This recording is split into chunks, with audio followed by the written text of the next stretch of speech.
the 91-year-old father of the late Captain Sumit Sabharwal has asked for another probe. Captain Sabharwal's father has called the first probe deficient, basically, and he has written this letter, which I'm holding in my hands at this moment. This was written to the Secretary of Ministry of Civil Aviation and Director General of the Aircraft Accident Investigation Bureau.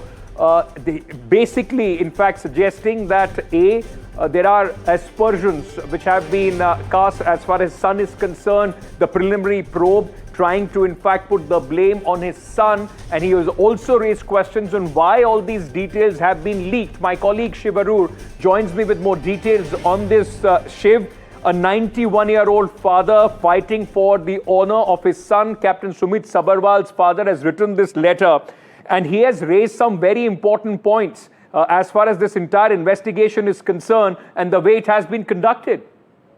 That is correct, Ankit. This August 29th letter that's been written to the Civil Aviation Secretary as well as the Director General of the Aircraft Accident Investigation Board is a 3-page letter by Pushkaraj Sabharwal, the father of the captain of flight AI 171. And it lays out some very, very important pleas. This is a traumatized father who, for the last few months, has watched almost a uniform casting of aspersions, as you correctly put it, Ankit, over, suicide theories, depression, clinical depression and things like that being possible causes for Captain Sumit Sabharwal, his son, being responsible for deliberately crashing the plane. Now, all of this, remember, based on just the speculations and theories that have been put out after a preliminary crash investigation report that was released a few months ago. We're still awaiting a final report. But the most hard-hitting aspect of this 3-page letter that NDTV has accessed, Ankit,